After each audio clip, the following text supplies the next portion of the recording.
Hello and नमस्कार। Welcome to all. आप सभी का स्वागत है रणधीर एजुकेशन में। आप सब कैसे हैं? मैं उम्मीद करता हूं आप सब अच्छे होंगे।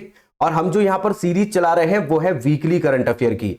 लास्ट हमने लेक्चर जो कंप्लीट किया था पिछले संडे में वो था हमारा पहले 7 जुलाई से पहले का करंट अफेयर। बट अब इस लेक्चर में हम जो यहां पर डिस्कस करेंगे पिछले 7 दिन का करंट अफेयर यहां पर डिस्कस करेंगे। 7 जुलाई से लेकर 13 जुलाई 2024 तक का ये रहेगा। आप जानते हैं कि करंट अफेयर का वेटेज बहुत अच्छा खासा होता है। किसी भी एग्जाम में करंट अफेयर बहुत अच्छा पूछा जाता है। आईबीपीएस हो, आईबीपीएस आरआरबी हो, रेलवे हो, एसएससी हो, स्टेट एग्जाम हो, टीचिंग एग्जाम हो, यूपीएससी हो, यूपीपीएससी हो, यूपी ट्रिपल एससी का पैट हो, सभी में करंट अफेयर पूछा जाता है। तो इसी को मद्देनजर रखते हुए हमने यहां पर कुछ पॉइंट्स लिए हैं जो 7 दिन में आपको जानने चाहिए। पिछले 7 दिन के हमने यहां पर कवर किए हैं। आप जानते हैं कि हमारे इसी चैनल पर आपको Indian polity, Indian geography, Indian history, modern history हो, एंशिएंट हो, मिडिवल हो, चाहे इसके अलावा इकोनॉमिक्स हो, साइंस हो, सभी हम यहां पर कवर करते हुए चल रहे हैं। तो आप अगर अभी तक चैनल से नहीं जुड़े हैं, सब्सक्राइब नहीं किया है तो कर लीजिए। आपको सारे सब्जेक्ट यहां पर कंप्लीट करवाए जाएंगे और बहुत बारीकी से हम आपको समझाएंगे।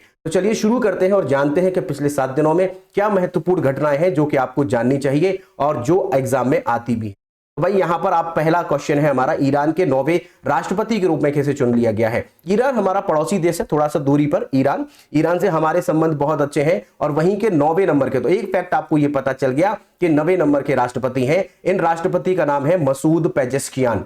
आपको कुछ ही समय पहले हमने बताया था कि राष्ट्रपति जो इनके 8वें थे वो 8वें राष्ट्रपति की हेलीकॉप्टर में डेथ हो गई थी। हेलीकॉप्टर दुर्घटना हुई थी, उसमें डेथ हो गई थी। उनका नाम था इब्राहिम रईसी। इब्राहिम रईसी के मरने के बाद वहां पर कार्यवाहक राष्ट्रपति बनाए गए और उनका 6 महीने में एक नया निर्वाचन करवाया गया। तो अब परमानेंट फिर से बन गए हैं अगले कार्यकाल के लिए मसूद पेजेस्कियान। याद रखिएगा, मसूद पेजेस्कियान ईरान के 9वें राष्ट्रपति बने हैं। इससे पहले कौन थे? इससे पहले थे इब्राहिम रईसी जो 8वें नंबर के।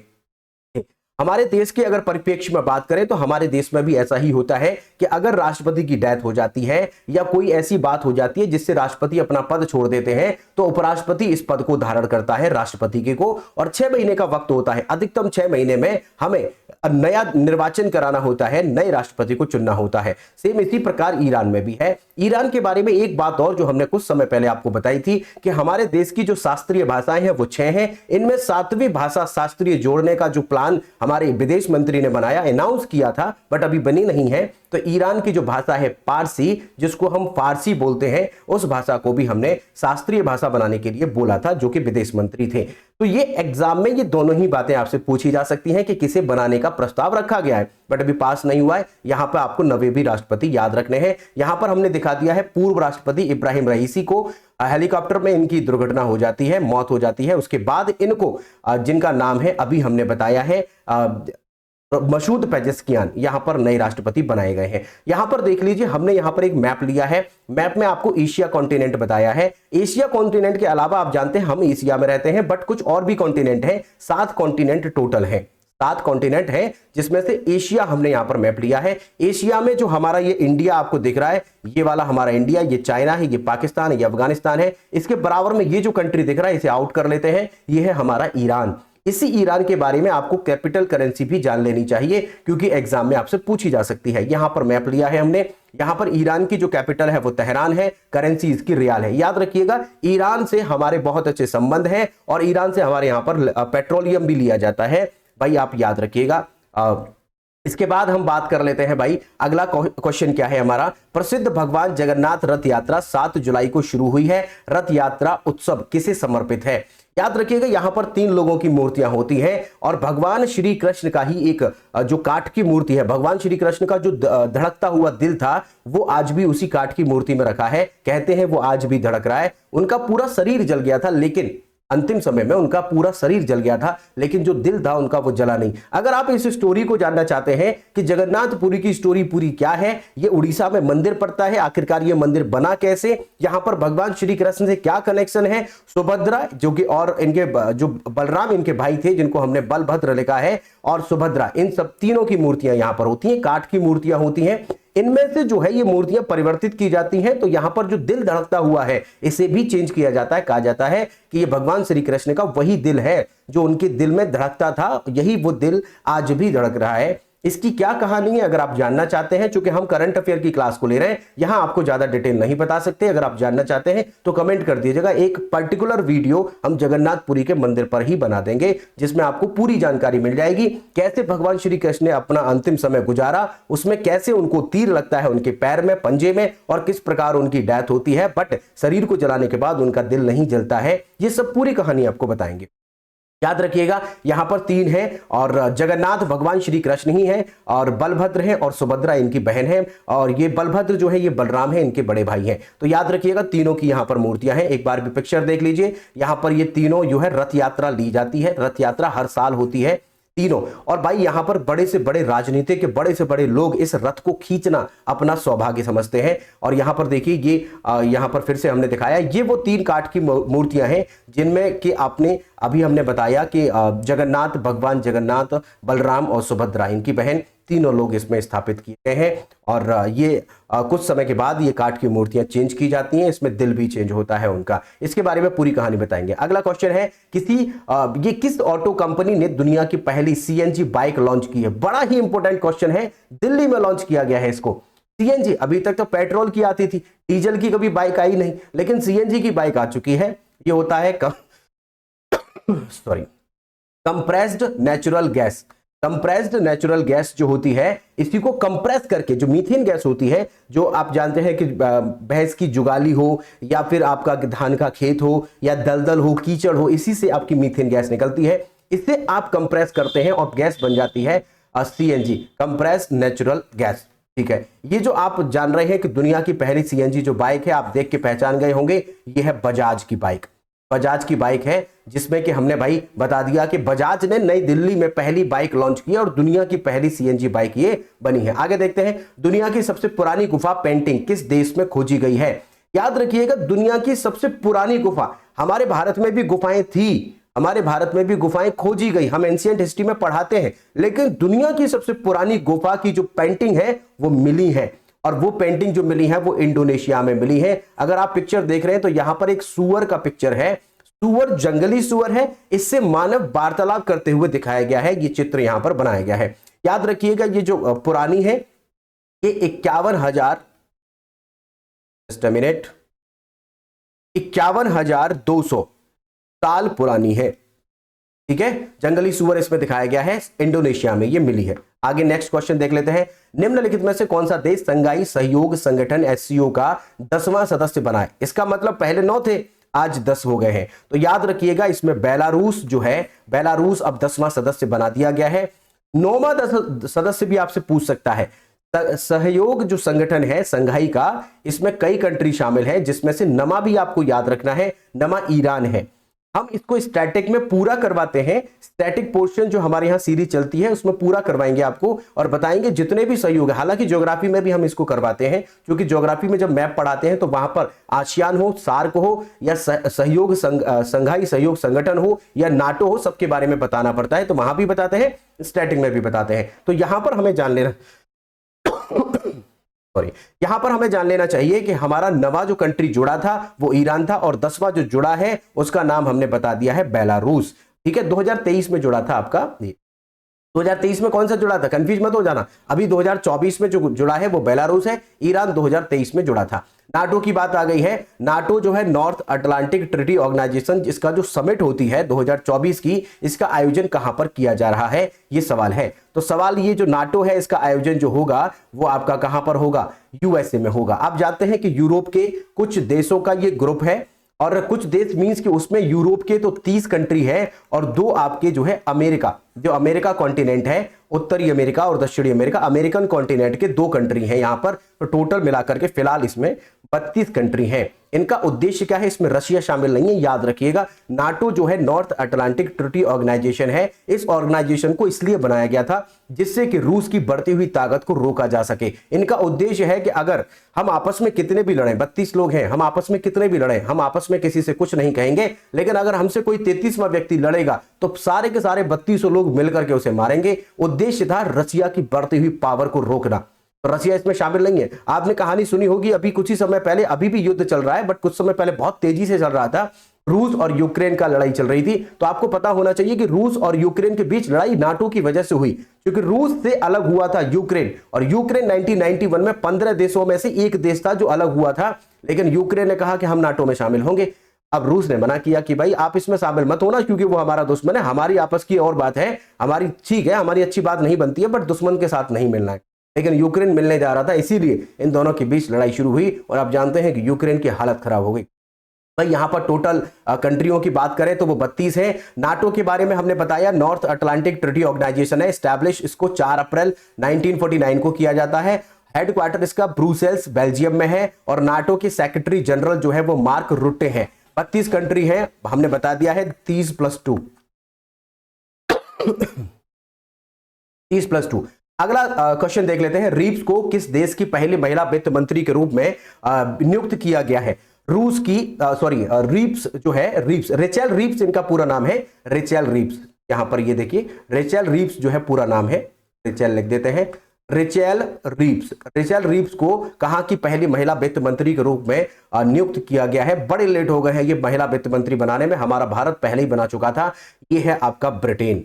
ब्रिटेन ने अभी अभी हाल ही में पहली महिला वहां की वित्त मंत्री नियुक्त की है। इनका नाम क्या है? इनका नाम है रेचेल रीप्स। आपको पिक्चर यहां पर दिखा दिया गया है। अगला क्वेश्चन देख लेते हैं, 8 जुलाई को किस भारतीय को फ्रांस के सर्वोच्च नागरिक सम्मान, और जिसका नाम हमने लिखा है Chevalier de la Legion d' Honneur के नाम से इन्हें सम्मानित किया गया है? Knight of the Legion of Honour, ये जो दिया गया है आप याद रखिएगा, ये दिया गया है रोशनी नादर मल्होत्रा को, रोशनी नादर मल्होत्रा को। ठीक है, फ्रांस का सर्वोच्च नागरिक सम्मान है जो कि रोशनी नादर मल्होत्रा को दिया गया है। अगला क्वेश्चन देखते हैं, किस राज्य में आषाढ़ी बीज को नए साल के रूप में मनाया जाता है? सॉरी किस राज्य में आषाढ़ी बीज को नए साल के रूप में मनाया जाता है? ये भी याद रखिएगा, ये हमारा यहां पर गुजरात है। गुजरात के कक्ष में, गुजरात का जो कक्ष है, गुजरात मैप में आपको सब कुछ बताएंगे, गुजरात का कच्छ क्या है, यहां पर किस लिए फेमस है, जंगली गधे बहुत आते हैं, वो सब कुछ आपको बताएंगे, यहां से क्या क्या चीजें मिलती हैं मैप में आपको समझाएंगे। मैप की सीरीज हमारी स्टार्ट होने वाली है। तो यहां पर हमने बता दिया कि गुजरात का जो कच्छ है वहां पर ये आपका नए साल के रूप में मनाया जाता है आषाढ़ी बीज। ठीक है भाई, अगला क्वेश्चन देख लेते हैं, 10वां है। यहां पर 10वां क्वेश्चन है, निम्नलिखित में से किस न्यायाधीश को झारखंड उच्च न्यायालय के 15वें न्यायाधीश, तो यहां पर फैक्ट आपको पता चल गए हैं, एक तो 15वें न्यायाधीश है, और झारखंड के उच्च न्यायालय जो झारखंड हाई कोर्ट है उसके चीफ जस्टिस बनाए गए हैं। इनका नाम क्या है? तो इनका नाम है न्यायमूर्ति विद्युत रंजन सारंगी। न्यायमूर्ति विद्युत रंजन सारंगी याद रखिएगा, ये आपके चीफ जस्टिस बनाए गए हैं, चीफ जस्टिस बनाए गए हैं। अगर इसके अलावा और भी आपको देखने हो जो हमने अभी कुछ ही समय पहले पढ़ाए हैं, तो other state chief justice appointed जो किए गए हैं, पंजाब एंड हरियाणा, अभी लास्ट लेक्चर में हमने आपको बताया था, बससील नागू आपको याद रखने हैं। मध्य प्रदेश के ये कार्यवाहक हैं, एक्टिंग है, अभी कार्यवाहक है, तो ये ज्यादा इंपॉर्टेंट नहीं है, बट इनको याद रखिएगा जो अभी अपॉइंट किए गए हैं। जस्टिस संजीव सचदेवा यहां पर मध्य प्रदेश के कार्यवाहक न्यायाधीश बनाए गए हैं। बड़ा ही इंपॉर्टेंट सवाल है, हाथरस मामले की जांच के लिए न्यायिक आयोग का गठन किसकी अध्यक्षता में किया गया है? अभी आपको पता होगा कि जो आपका ये हाथरस जिला पड़ता है, हाथरस जिले में एक जो सिकंदराव है इसके पास में एक गांव है, उस गांव में आयोजन किया गया था एक बाबा के द्वारा, और बाबा के बारे में आप जानते होंगे, ज्यादा बताने की जरूरत नहीं है, इन बाबाओं के चक्कर में लोग बहुत पड़ रहे हैं।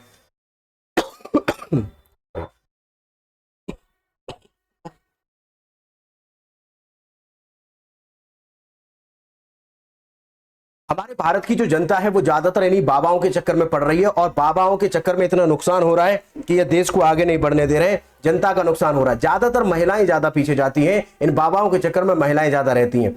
ये सब इनको फॉलो करने वाली वो सब महिलाएं हैं जो अपने घर पर तो अपने हस्बैंड को या अपने परिवार में तो किसी से इनकी बनती नहीं है, अपने परिवार में 2 गिलास किसी को पानी नहीं देते हैं, लेकिन इन बाबा के यहां पर जाकर के एक विशेष प्रकार के कपड़े पहन करके उनकी सेवा में झाड़ू पोंछा पता नहीं क्या क्या करते हैं। भाई जो व्यक्ति अपने परिवार को नहीं देख रहा है वो वहां जाकर सेवा कर रहा है, इसका कोई अर्थ नहीं बनता है। ये बात इनको क्यों नहीं समझ में आती है? महिलाओं का हुजूम ज्यादा होता है। आपको पता है अभी हाथरस मामले में इस बाबा के चक्कर में लगभग 200 से ज्यादा है, ये तो सरकारी आंकड़ा आपको बता रहे हैं, 200+ लोग मारे गए, जिसमें से ज्यादातर महिलाएं हैं। अब उस बाबा का दायित्व बनता था, ये कहानी कैसे हुई है, घटना कैसे हुई है आप सबको पता होगा, लेकिन बता दें इनकी कार जो बाबा की कार थी ये गुजर रही थी, तो बाबा जहां से कार गुजर रही थी, इस कार के नीचे जो पहिए यानी जहां पर बाबा गुजर के गए हैं उस जगह को चूमना चाहते थे लोग। पता नहीं कैसी यहां पर अंधविश्वास लोगों में फैला हुआ है। इन बाबा के बारे में बड़ी अनगिनत बातें हैं, अगर आप जानना चाहेंगे तो कभी आपको जरूर बताएंगे। अब यहां पर करंट अफेयर करा रहे हैं, इस वजह से इनके बारे में ज्यादा कुछ नहीं कह रहे हैं। इन लोगों ने पूरे देश का बेड़ा गर्क कर रखा है। ये कुछ बाबा लोग जो है, जो चंद लोग हैं, अंधविश्वास इतना फैला रखा है कि लोग पता नहीं क्यों फॉलो कर रहे हैं। अच्छी बातें लोग कम सुनते हैं, इनकी फालतू की बकवास ज्यादा सुनते हैं। तो यहीं पर याद रखिएगा 200 लोग मारे गए हैं और इसकी जांच करवाई जा रही है। और जो जांच करवाई जा रही है वो ब्रिजेश कुमार श्रीवास्तव की अध्यक्षता में यहां पर कमेटी बनाई गई है और ये जांच करेगी, जांच करके 2 महीने में अपनी रिपोर्ट सौंपेगी। हमें लगता है इस बाबा को इसमें जेल जरूर होनी चाहिए, क्योंकि दोषी बाबा है और इससे भी ज्यादा दोषी वो जनता है जो इन लोगों को मानती है। इन लोगों के पास क्या है, क्यों चूम रहे हैं इन लोगों को जहां से ये गुजर रहे हैं, उनके जो कदम जहां जहां पड़ रहे हैं उस धरती को चूम रहे हैं, जिसकी वजह से वहां अफरा तफरी मची और वहां पर एक के ऊपर एक दलदल था, थोड़ा फिसल करके एक के ऊपर एक लोग गिरे हैं और दम घुटने से बहुत से लोगों की डेथ हो गई है। 200 से ज्यादा लोग हैं। उत्तर प्रदेश सरकार को लोग यहां पर गरिया रहे हैं कि भाई उत्तर प्रदेश सरकार की गलती है। उत्तर प्रदेश सरकार की इसमें क्या गलती आपको लगती है, आप कमेंट करके बताइएगा। वो सरकार अब सभी लोगों को, जो लोग मारे गए हैं उनको 2-2 लाख रुपए दे रहे हैं। बाबा का आता पता नहीं है। बाबा के बारे में जानते होंगे, इनकी जो पत्नी है, इनकी पत्नी नहीं मामी है, वो जो साथ में रहती है। बहुत सारी बातें हैं, करंट अफेयर की वजह से आपको नहीं बता रहे हम। यहां पर हमारा उद्देश्य है करंट अफेयर करना, अदरवाइज इन बाबा लोगों के बारे में हजारों बातें हमारे पास हैं जो आपको जाननी चाहिए। इन लोगों के चक्कर में मत पड़िए, अपना भविष्य बनाइए। ये लोगों के पास में कुछ नहीं है, फालतू लोग हैं ये। ठीक है भाई, आगे देखते हैं। पेरिस ओलंपिक 2024 के लिए भारतीय टीम के सैफ डी मिशन के रूप में किसे नियुक्त किया गया है। इसका मतलब होता है भारत की तरफ से कौन रिप्रेजेंटेटिव बनेगा, ये मतलब है इसका। तो इसकी तरफ से आप याद रखिएगा 12वां जो क्वेश्चन हमारा है इसका है ये गगन नारंग जो है ये हमारे इसको लीड करेंगे, तो इसी को बोलते हैं Saif D mission. Saif D mission समझ रहे हैं, सैफ डी मिशन। ठीक है, अगला क्वेश्चन देख लेते हैं। क्वेश्चन याद रखिएगा, क्वेश्चन का आप स्क्रीनशॉट ले लीजिएगा, पीडीएफ भी आपको टेलीग्राम चैनल पर मिल जाएगा, कोई इश्यू नहीं है इसमें। ठीक है, आपके गगन नारंग जो है ये आपके यहां पर ये बनाए गए हैं पेरिस ओलंपिक 2024 के लिए सैफ डी भारत की तरफ से। Kargil war the turning point, ये किताब जो लिखी गई है ये कारगिल के ऊपर ये लिखी गई है। याद रखिएगा यहां पर हमने यहां पर पिक्चर भी दिया हुआ है आपको, और इसका जो आंसर है एमबी रविंद्रनाथ है। ये किताब जो लिखी गई है वो हाल ही में अभी कारगिल युद्ध के बारे में लिखी गई है, कैसे कैसे घटनाएं हुई, क्या क्या हुआ, वो सारी बातें इसमें आपको मिलेंगी। किताब का नाम है Kargil war the turning point. अगला क्वेश्चन देखते हैं।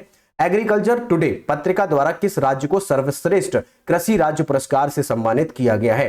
यहां पर आप याद रखिएगा 14th क्वेश्चन का आंसर है महाराष्ट्र। महाराष्ट्र को यहां पर किया गया है। महाराष्ट्र को अभी हाल ही में जो दिया जाएगा और वो है सर्वश्रेष्ठ कृषि राज्य पुरस्कार।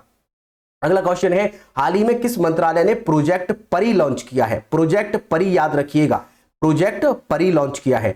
और प्रोजेक्ट परी का जो हम यहां पर बता रहे हैं PARI, परी का फुल फॉर्म होता है पब्लिक यहां पर ये PA जो रखा है पब्लिक आर्ट ऑफ इंडिया,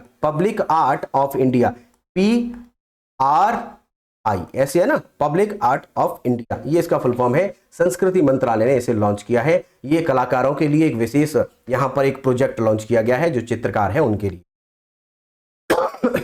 अगला क्वेश्चन देखते हैं। किस भारतीय क्रिकेट को जून के महीने के लिए ICC men's player of the month नामित किया गया है। बहुत ही अच्छे ये बॉलर है जसप्रीत बुमराह, इनको यहां पर जून महीने के लिए ICC men's player of the month चुना गया है। साथ ही साथ आप वोमेन्स भी याद रखिएगा, स्मृति मंधाना वोमेन्स में यहां पर नॉमिनेट की गई हैं किसके द्वारा, ICC women's player of the month. किस महीने के लिए, जून के लिए। तो ये पहली बार इतिहास में ऐसा हुआ है कि एक ही महीने में एक ही देश के मेल और फीमेल चुने गए हो, ऐसा कभी हुआ नहीं था। ये पहली बार है कि यहां पर स्मृति मंधाना फीमेल और इंडिया के ही मेल जसप्रीत बुमराह, बहुत अच्छे बॉलर हैं, आप इनके बारे में, स्मृति मंधाना, ये पहली बार है कि मेल और फीमेल दोनों एक ही देश के हैं दोनों।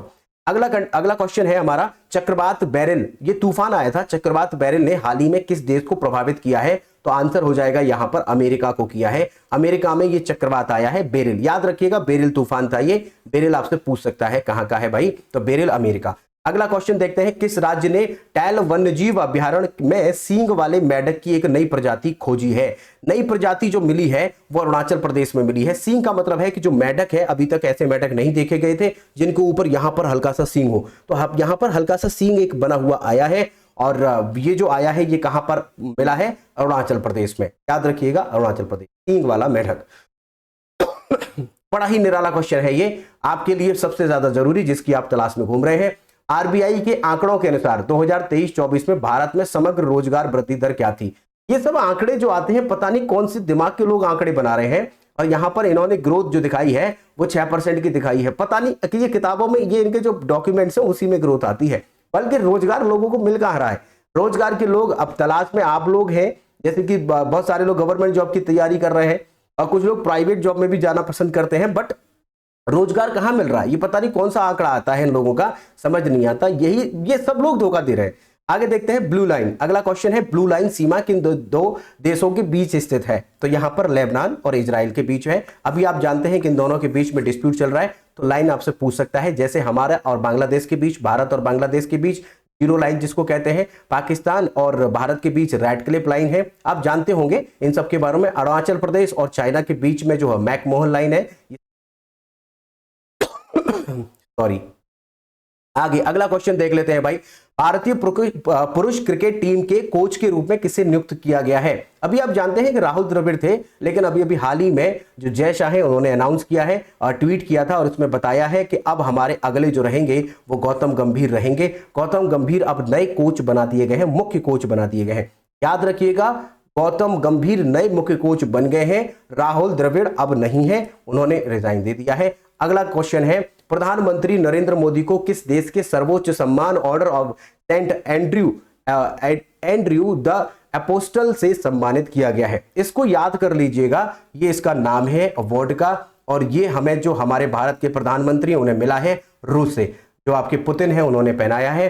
और पुतिन आप जानते हैं कि रशिया से हमारे बहुत अच्छे ताल्लुकात रहते हैं, तो रूस के जो आपके राष्ट्रपति हैं पुतिन, और उन्होंने ये पहनाया है, और ये वहां का सर्वोच्च सम्मान पुरस्कार है। वैसे मोदी जी के बारे में बताएं, मोदी जी के पास में अब तक के प्रधानमंत्रियों में सबसे ज्यादा विदेशी सम्मान पुरस्कार, उनके सर्वोच्च सम्मान पुरस्कार प्राप्त है। पता नहीं अनगिनत, आपको बताएंगे कभी इनके बारे में कितने पुरस्कार हैं, बहुत सारे पुरस्कार हैं, याद करते करते थक जाएंगे, इतने इनको पुरस्कार मिल चुके हैं अन्य देशों से। अगला क्वेश्चन देखिए, अगला क्वेश्चन देखिए, विश्व जनसंख्या दिवस हर साल कब मनाया जाता है? तो यहां पर आपका जो आंसर हो जाएगा 23 का, ये हो जाएगा आपका 11 जुलाई। 11 जुलाई जो है, इसमें हमने विश्व जनसंख्या दिवस मनाते हैं। विश्व जनसंख्या, आप जानते हैं कि विश्व में सबसे ज्यादा जनसंख्या जो है वो भारत की हो चुकी है, पहले चाइना की थी, लेकिन अभी हमारी जनसंख्या जो जनगणना है वो रहना अभी होना बाकी है, अभी होगी। इसके बाद आपके पास प्रॉपर तरीके से आंकड़े आ जाएंगे, लेकिन अभी और ऑर्गेनाइजेशंस ने हमें बताया कि हमारे भारत की जो जनसंख्या है वो सबसे ज्यादा है। यहां पर आप इसका एक थीम याद रखिएगा, थीम आपसे पूछ सकता है, leave no one behind, no one behind, इसका थीम है 2024 का, count every one, count every one, इसका थीम भी याद रखिएगा, ये एग्जाम में काफी पूछी जाती है थीम। तो इस बार 2024 का 11 जुलाई, और इसका थीम याद रखिएगा, leave no one behind, count everyone. अगला क्वेश्चन देखते हैं, चक्रवात बेरिल, जो कि हमने अभी रिपीट कर दिया है, दरअसल पहले भी क्वेश्चन पूछ लिया है, ये कहां पर आया है अब आप जानते ही होंगे, आप यहां बताने की जरूरत तो है नहीं, क्योंकि अभी जस्ट पढ़ाया है, तो आप कमेंट करके बता दीजिए, क्योंकि अब आपको याद तो हो गया होगा चक्रवात बेरिल कहां पर आया है, ये आप कमेंट करके हमें बताइए। हमने जस्ट अभी थोड़ी देर पहले बताया है, तो प्लीज कमेंट करके बताइए, हमें लगना चाहिए आपको चीजें याद हो रही हैं। अगला क्वेश्चन है, न्यूज ब्रॉडकास्ट एवं डिजिटल एसोसिएशन, जिसे हम बोलते हैं एनबीडीए, इसके अध्यक्ष के रूप में किसे नियुक्त किया गया? बड़ा इंपॉर्टेंट सवाल है, यहां पर आप याद रखिएगा, रजत शर्मा। इंडिया टीवी जो आता है, इंडिया टीवी के मालिक हैं ये, और वहां के चीफ एडिटर है ये जो है रजत शर्मा है, इन्होंने ही यहां पर इनको अध्यक्ष नियुक्त किया गया है। अगला क्वेश्चन देखिए, डॉक्टर जितेंद्र को किस राज्य के पुलिस महानिदेशक के रूप में नियुक्त किया गया? आप जानते हैं कि जो डीजीपी होता है, डीजीपी, ये किस पुलिस डिपार्टमेंट में किसी राज्य का सबसे बड़ा अधिकारी है, इससे बड़ा कोई अधिकारी नहीं होता। आप जैसे अगर शुरुआत से देखें तो पहले शुरुआत होती है कांस्टेबल से, फिर बनता है हेड कांस्टेबल, फिर बनता है एएसआई, फिर बनता है एसआई, फिर बनता है इंस्पेक्टर, उसके बाद बनता है सीओ जिसको हम डीवाईएसपी भी कहते हैं। इस तरीके से आगे बढ़ते बढ़ते बढ़ते बढ़ते डीआईजी, आईजी, इस तरीके से फाइनली जो आएगा वो डीजीपी। इससे बड़ी पोस्ट किसी भी राज्य में पुलिस की नहीं होती। तो पुलिस का सबसे बड़ा अधिकारी डीजीपी होता है, डायरेक्टर जनरल ऑफ पुलिस होता है। ये जो अधिकारी है ये कौन है, कहां के बने हैं, तो इनका नाम याद रखिएगा, डॉक्टर जितेंद्र। और डॉक्टर जितेंद्र जो बने हैं ये बने हैं आपके तेलंगाना के, याद रखिएगा तेलंगाना के इनको डीजीपी बनाया गया है। आपको पता होना चाहिए कि उत्तर प्रदेश के डीजीपी कौन है, जो सबसे बड़े अधिकारी हैं, मतलब इससे बड़ा कोई अधिकारी है ही नहीं। डीजीपी उत्तर प्रदेश के, आप बताइए अगर आपको पता है तो कमेंट करिए एक बार। हाल ही में किस केंद्र सरकार ने शास्त्रीय भाषा का दर्जा देने के लिए मानदंडों को संशोधित करने का निर्णय लिया है?